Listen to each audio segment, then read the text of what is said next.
If you had met me 3 years ago, you would have called my life boring. Morning shift, crowded buses, cheap tea, and a tiny room where the ceiling leaked whenever it rained.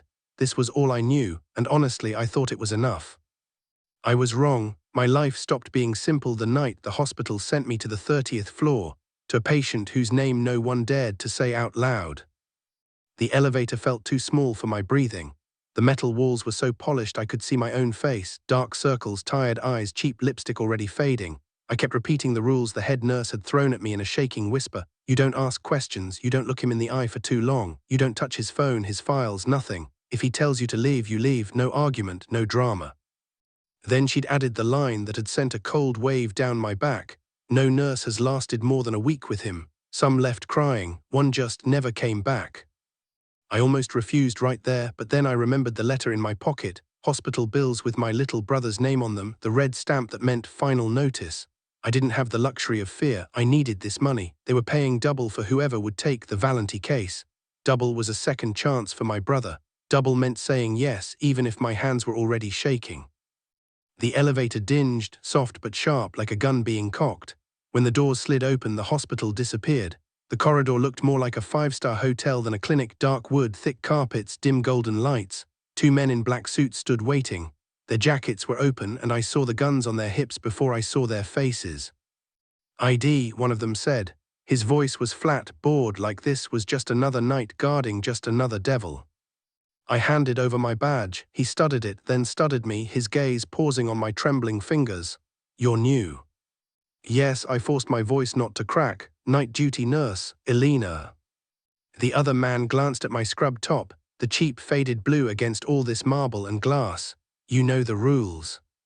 I was told not to ask questions, I said, which was an answer and a surrender at the same time.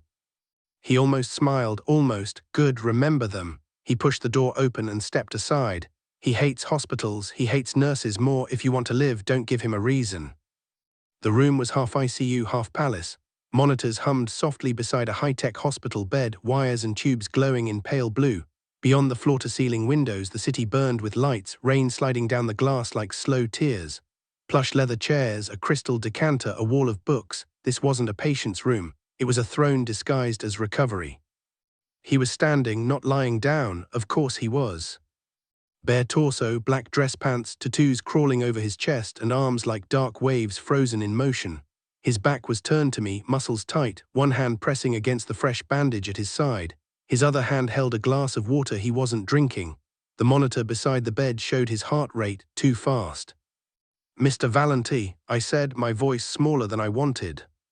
He turned slowly, as if every movement was calculated, as if even turning his head was a decision about power. The first thing I noticed was not the scars on his ribs or the dragon inked over his heart. It was his eyes, cold, yes, but not empty. There was something behind that darkness, something awake, watching everything. He looked at my badge, at my hands, at the cheap watch on my wrist. Then his gaze went to the gloves I was pulling on. Take those off, he said. It's protocol, sir, I answered, trying to sound professional. For infection control. He tilted his head. Do I look like I'm afraid of infection? The 2 guards at the door went silent in that special way that means they're listening very carefully. The air seemed to tighten around us.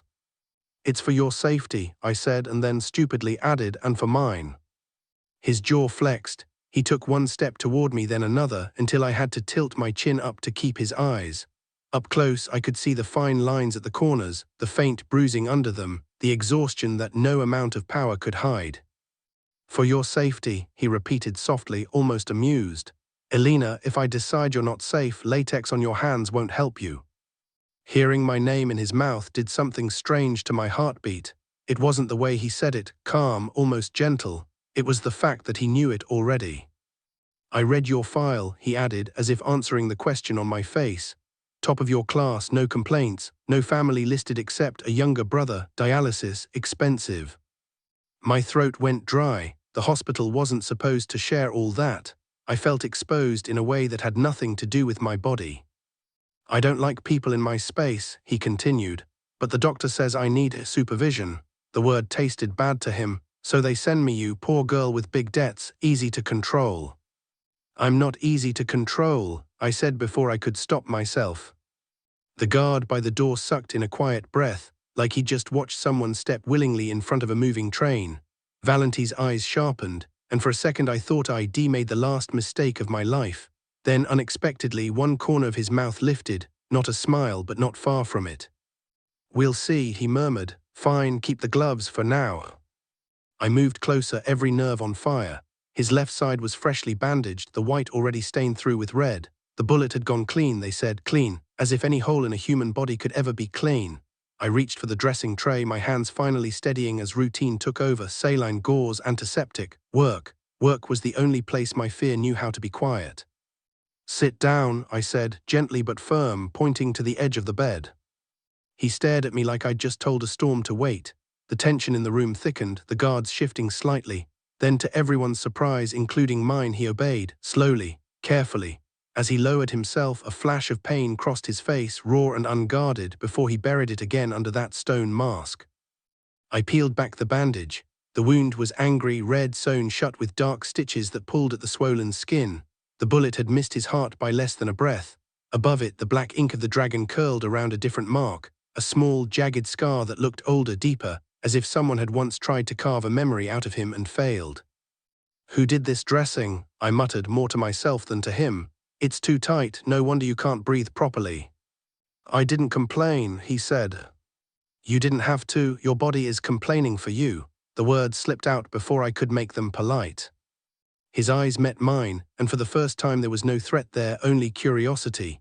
He watched every movement as I cleaned the blood, my fingers careful but firm. When my glove brushed that older scar near his heart, his whole body went rigid. In the next second his hand shot out and clamped around my wrist. The tray rattled, a bottle almost tipped over. He wasn't squeezing hard enough to break anything, but the strength in that grip was terrifying. The monitor beside us spiked, the beeping faster, louder. "Don't," he said, voice low and dangerous. The word vibrated through my bones. "You never touch that mark, you never ask about it, you don't even look at it. Understand?" His eyes were different now, darker, a storm pulling itself together. For the first time since I entered, I saw something that wasn't just power or anger. I saw fear. Not for himself, I realized slowly, but of the memory under my fingertips. "I'm a nurse," I whispered. "If I hurt you, I need to know." His grip tightened for a heartbeat, then loosened. He released my wrist as if it burned him. "You can't hurt me," he said. "Not there." He tapped his chest once, just above that scar. "Someone already did the job." Silence fell between us, heavy and sharp. I finished the dressing with more care than before, avoiding the place he'd forbidden. His breathing was uneven, so was mine. When I taped the last corner of the bandage, my glove brushed his skin again, not on the scar this time, just the warm, inked curve of muscle. A shiver ran through him so fast I almost missed it. "You're shaking," I said quietly. He blinked, caught. For a second, the ruthless boss everyone feared looked like a man pulled back into a nightmare. "It's just pain," he lied. I set the tray aside and, without asking permission, reached for the monitor to adjust the alarm limits.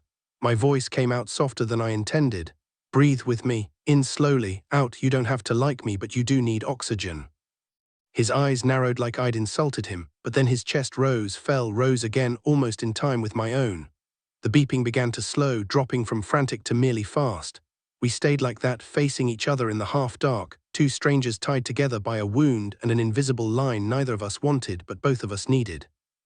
Outside, thunder rolled over the city, making the windows tremble. One of the guards' phones buzzed. He checked the screen, his expression instantly changing. He stepped closer. "Boss," he said quietly, "they're on the move." Valenti's entire body shifted, pain forgotten, softness gone. The king snapped back into place. He stood up too fast, a hand automatically going to his side. I reached out instinctively, catching his arm to steady him. His eyes flicked to my hand, then to my face, and something unreadable passed between us. He turned to his men. "Lock the floor, no one in or out without my word." "Even the doctors?" the guard asked. "Especially the doctors." His gaze came back to me, colder now but strangely focused. "You stay." My heart lurched. "Is there a medical reason for that?" I asked, trying to keep my voice steady. "Yes," he said. "I might need someone to stop the bleeding if this goes wrong." "If what goes wrong?" He walked closer, so close I could see the faint stubble on his jaw, the small scar at his eyebrow. the tiny details that made him human when everything else about him screamed monster. His voice dropped to a whisper meant only for me. "The man who ordered the last bullet," he said, "is coming to finish the job, and he thinks I'm alone in this room." He looked at my hands, at the gloves, at the tremor I couldn't completely hide. "Stay near the bed," he murmured. "If they start shooting, don't hide behind the wall, get under me. My body will stop more than the mattress." I stared at him, the meaning of his words crashing into me. "You would." "Don't make me repeat myself, nurse." His eyes held mine for one long, burning second. "Tonight, you either learn how this world really works, or you become another nurse who doesn't last a week." The lights flickered as another rumble of thunder rolled overhead, and somewhere down the corridor, a door closed with a sharp, final click. One of the guards slid the bolt across the door, the metal scraping like a warning. The other checked his gun with quick, practiced movements.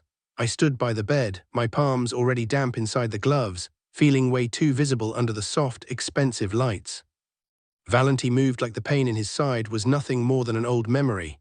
He walked to a polished cabinet near the window and pressed his thumb against a hidden sensor. The panel clicked open, revealing not medical supplies but guns, 3 handguns, a sleek black knife, and a small metal box with no label. He caught me staring. "You expected bandages?" he asked. "This is supposed to be a hospital," I said. "This is my floor," he corrected quietly. "The hospital just rents a corner of it." He took one of the guns, checked the magazine, slipped it into the back of his waistband. When he reached for the second, his hand hesitated just for a heartbeat. Then he closed the cabinet and turned to one of the guards. "Marco, hallway, eyes on the elevators. If anyone breathes wrong, you tell me before they finish exhaling. Luca, stay inside." Marco nodded and left. The door shut behind him with that same soft, final sound. I forced myself to move to do my job. "Your blood pressure is high," I said, adjusting the cuff on his arm when he let me. "If you start moving too much, the stitches." He looked down at me and the corner of his mouth twitched. "You think a few threads will keep me from dying?" "That's literally their job," I muttered. He didn't smile, but something softer passed through his eyes. He scanned my face the way people read a file. "You're shaking less now." "I'm not," I lied. "You are. Fear is good, Elena. It keeps you alert. Panic gets you killed." The monitor beeped steadily between us, like a metronome counting down to something I couldn't see. Outside, the rain hit the windows harder, turning the city into a blur of light and water. He glanced at the door, then back at me. "You still have time to leave," he said, voice low. "Tell them you felt sick. Take the elevator down. Forget this floor exists." My chest tightened. "You told them to lock the floor." "For everyone else." His eyes were on mine, sharp and searching. "If you walk out now, I'll make sure you get transferred. Day shift, no overtime. And your brother's next 3 treatments paid, no questions." The words slammed into me. "Why would you do that?" A muscle in his jaw worked. "I don't like owning favors I didn't ask for. You got dragged into this because my doctor is an idiot and my enemies are impatient." He shrugged, but it looked painful. "Go while you still can." For a moment, the room shrank to just him and me, and the offer hanging between us like a lifeline. 3 treatments, 3 weeks without begging the billing office for mercy. 3 weeks where my brother could breathe without me counting his breaths like coins. But the image that came to my mind wasn't money. It was the way his hand had clamped around my wrist when I touched that old scar, the way his eyes had filled with a fear he'd rather die than show anyone. It was the way he'd said, "Get under me," like his body was a shield and that was just a fact. "I can't leave a patient in danger," I said, surprised at how steady my voice sounded. His gaze darkened. "You don't understand what kind of danger this is." "Maybe not," I admitted, "but I know what it looks like when someone is bleeding out on a bed. And if that happens to you while I'm downstairs pretending I didn't see anything, I won't be able to live with that." Silence settled between us, thicker than before. I expected him to argue, to threaten, to order me around like everyone said he did. Instead, something almost like respect passed through his eyes. "You're stubborn," he said. "You're difficult," I shot back. This time the almost smile was real, brief but undeniable. "Fine, you stay, but you stay behind me." A knock broke the moment in half. All 3 of us turned to the door. The sound wasn't loud, just 2 calm taps like a polite visitor. Luca moved first, gun already drawn but kept low. Who is it? Dr. Herrera, a man's voice replied. Night rounds for Mr. Valenti. My stomach dropped. Dr. Herrera was on vacation. I'd heard the nurses gossiping about his beach pictures that afternoon. I looked at Valenti. He was already watching me. Don't react, he murmured. Breathe. He walked to the bed and sat, his movements slow, almost lazy, as if this were routine, nothing more. He leaned back against the pillows and let his eyelids half lower, one hand drifting casually toward his side where his wound was. Let him in, he said. Luca unlocked the door but didn't holster his gun. The man who walked in wore a white coat, a mask, and glasses that reflected the ceiling lights. He pushed a metal cart with a covered tray, just like any hospital doctor would. If I hadn't known Herrera was out of town, I might not have looked twice. But his ID badge was the wrong color, and his shoes, black leather, polished, not the comfortable clogs most doctors wore on long shifts. His eyes slid over me, then to Valenti, then to the beeping monitor. Good evening, Mr. Valenti, he said, voice calm. I hear you're being difficult with the nurses. Comes with the territory, Valenti answered, matching his tone. I don't like strangers touching me. The fake doctor approached the bed, positioning the cart between us. Understandable. I only need to check your wound and give you something for the pain. He reached for the tray cover. The room shrank around that single movement. My heart was pounding so loud I was afraid they would hear it. Luca shifted his weight, angling himself to see. The man lifted the cover. Underneath the sterile cloth there were instruments, yes, but in the middle, wrapped in a folded surgical drape, was the unmistakable shape of a gun. Time thickened. I felt everything at once. The cold air on my arms, the sting of the glove where Valenti had gripped my wrist before, the metallic tang of fear in my throat. Valenti's voice broke the stillness. You're late. The fake doctor froze, hand hovering over the tray. Traffic, he said softly. I've been giving you traffic for 10 years, Valenti replied. You were never late before. Their eyes locked. Luca's fingers tightened on his gun. The man's expression didn't change, but something in the room did. The mask dropped, and I saw the truth in his gaze. Not a doctor, not a stranger either. Old friend, Valenti asked. Old debt, the man said. He moved fast, faster than I'd thought possible. His hand dove under the cloth, coming up with the gun. At the same instant, Valenti shoved off the bed, his body twisting away from me. Luca yelled something. The air exploded with the crack of the first shot. I didn't think, my body moved before my mind caught up. Instead of diving behind the bed like any sane person, I lunged forward, grabbing Valenti's arm, pulling him down with me. The second shot shattered the window behind us, glass raining over the bed in shining fragments. We hit the floor together. His weight knocked the breath out of me. Warmth spread across my sleeve, blood I realized with a jolt, but I didn't know whose. The monitor screeched, cables yanking free. Gunfire roared above our heads. Luca fired back, the sound deafening in the enclosed space. The metal cart crashed over, instruments clattering. Someone swore in Italian. The sharp smell of gunpowder filled my lungs. Valenti tried to push away from me to get up, but I wrapped my arms around his torso, pressing him down. You move, you die, I hissed into his shoulder, not even sure which one of us I was talking to. Another shot, a grunt, then sudden terrible silence. Slowly, the ringing in my ears faded enough for me to hear the drip of the IV, the distant storm, the ragged breathing right against my cheek. I realized my hands were pressed hard against his side, right over the fresh dressing. They came away wet and hot. Don't look, he said, voice rough in my ear, just press hard. I need to see how bad it is. His fingers found my wrist again, but this time they weren't threatening, they were anchoring. Later, right now, you listen to me.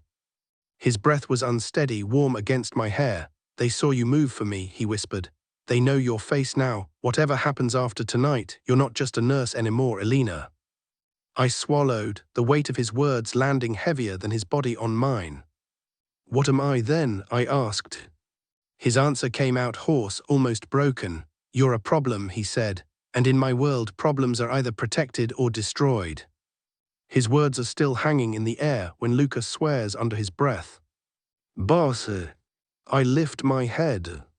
The fake doctor is on the floor, sprawled near the overturned cart.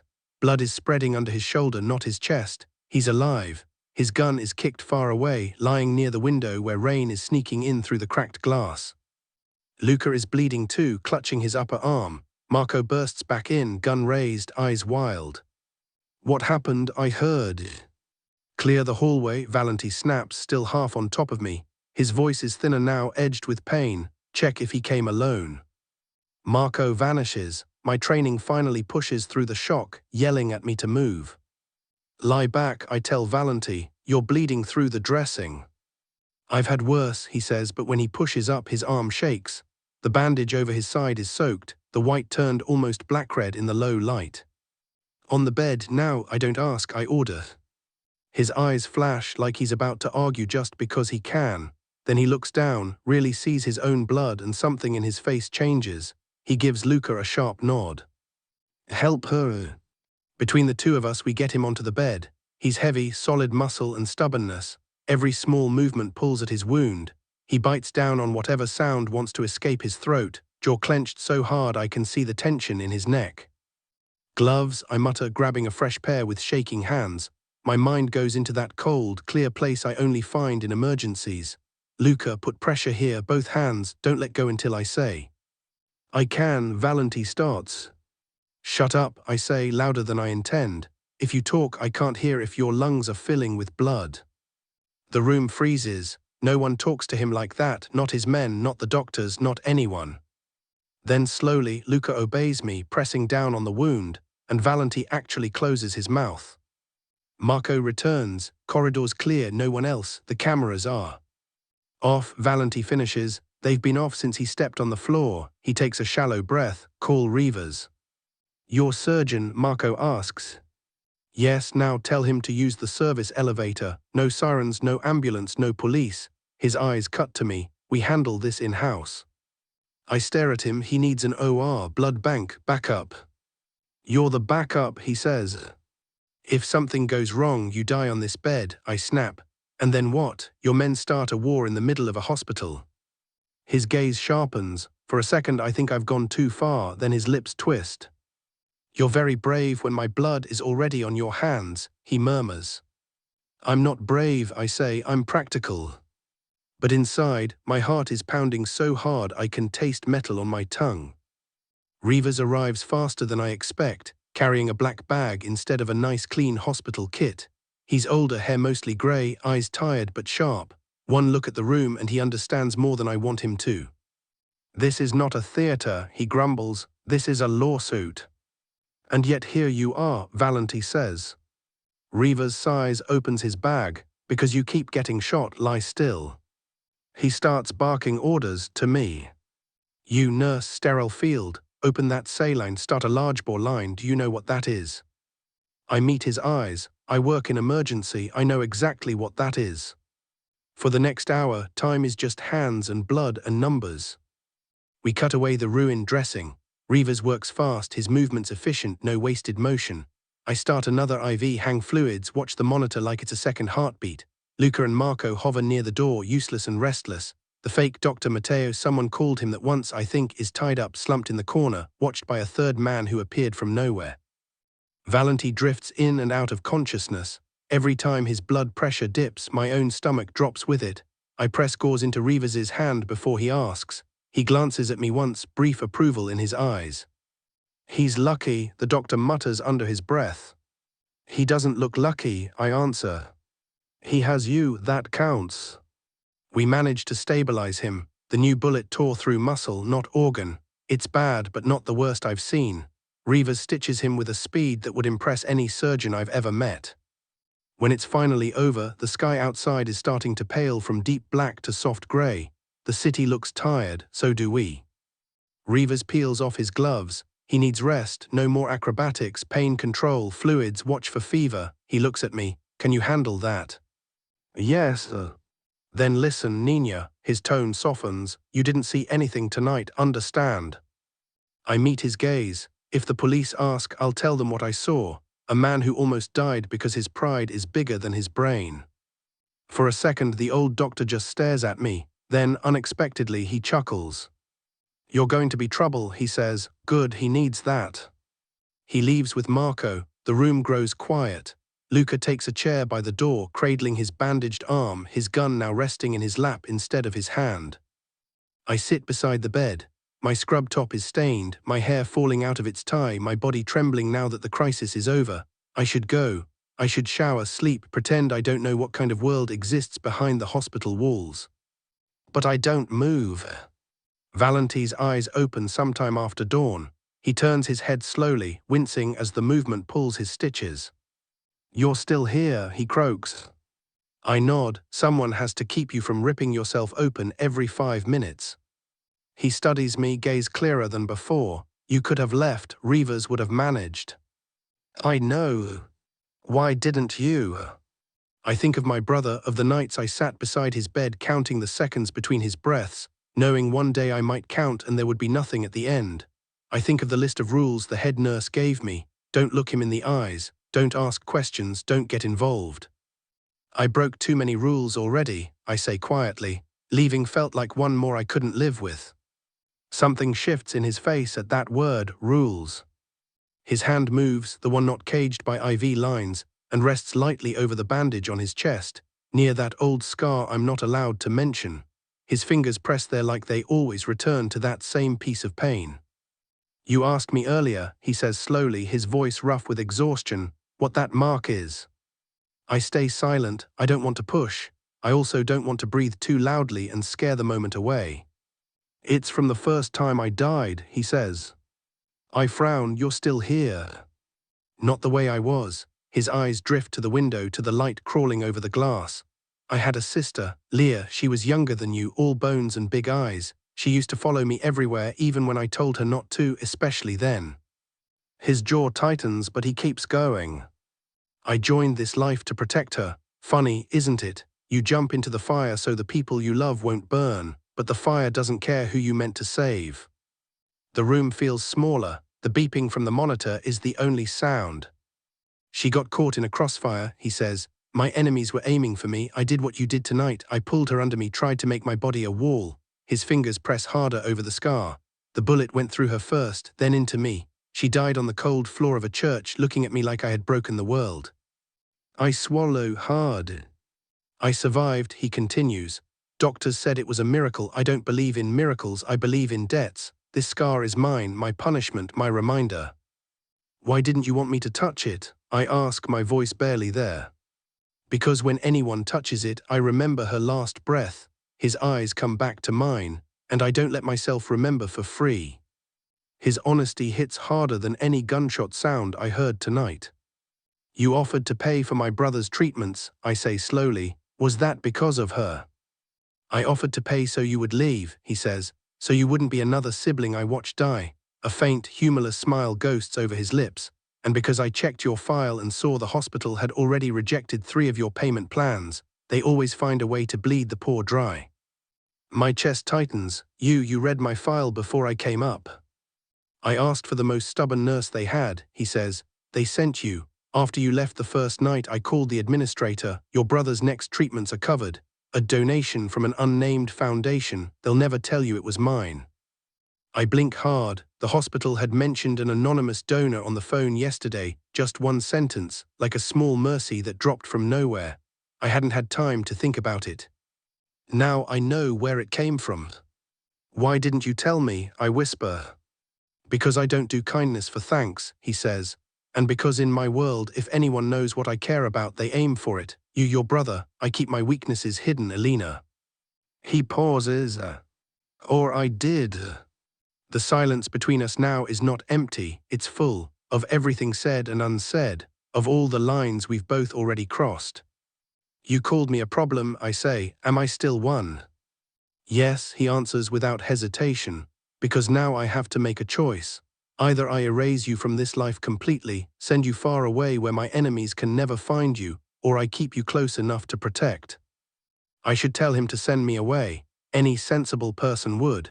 Go back to busy wards, broken ceilings, normal patients who didn't have bodyguards and executioners disguised as doctors. But I think of the way he threw himself between me and the bullets without even thinking. The way his voice shook when he talked about Leah. The way his power could crush people, yet tonight, it held still and listened when I shouted at him to lie down and live. "Maybe there's a third option," I say slowly. He raises an eyebrow. "Which is?" You let me do my job, I answer. You heal, I take care of your body, and you try to take care of less death. That's not how this business works, he murmurs. Then change the business, I say. My voice surprises even me. You have enough power to scare a hospital into building you a private floor. Don't tell me you have zero power to stop at least some bullets from flying. He studies me, eyes unreadable. The monitor ticks off seconds I can't get back. You think you can fix me, nurse? He asks at last. No, I say honestly. I think you can fix yourself, maybe. If you want to, I'll just be here, reminding you that you don't have to die every time someone points a gun at you. His gaze holds mine for a long, long moment, then very slowly he nods. Fine, he says, you win a small war tonight, you stay, I protect you and your brother. No one touches either of you while I breathe, but understand this, Elena. He leans slightly closer, pain shadowing his face but not dimming his voice. Protection from me is not a blessing, it's a chain.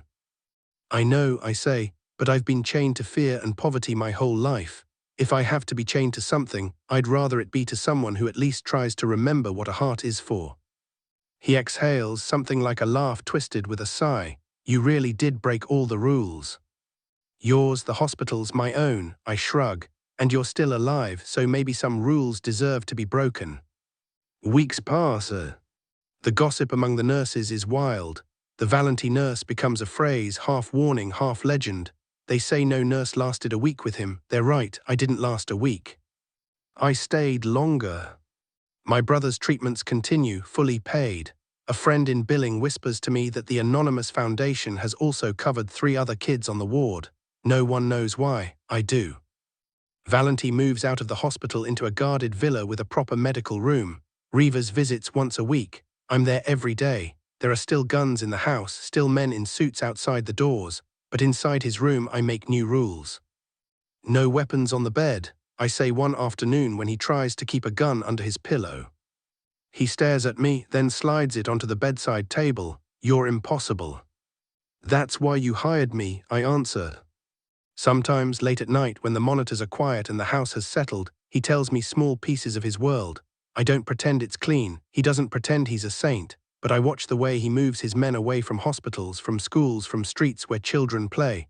I hear about deals refused, vendettas ended instead of answered. Tiny changes, maybe useless, maybe not, but they are changes. The old scar over his heart remains. I still never touch it without asking. Once, when pain wakes him from sleep and panic flickers in his eyes, he catches my hand and presses it there himself. Just for a second, he whispers. So I rest my palm over that rough, jagged mark, feeling the beat of the heart beneath it. Strong, stubborn, still learning how to be more than a weapon. If Leah could see you now, I say softly, what do you think she'd say?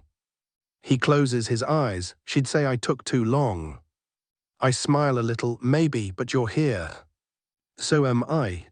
People will always call him a ruthless mafia boss. They're not wrong, that's the story they see, power, fear, blood. But from where I stand, stethoscope around my neck, sleeves rolled up, his chart in my hand, I see something else too. I see the man who paid for strangers lives in secret, the man who threw his own body between me and danger, the man who let a poor nurse argue with him until he chose to live. I used to think my life was small, just shifts and buses and leaking ceilings. Now, when I sit beside his bed and listen to his heartbeat steady under my fingers, I understand something new. Sometimes the most dangerous thing you can do in a ruthless world is not to pick up a gun, but to stay, to care, to refuse to look away.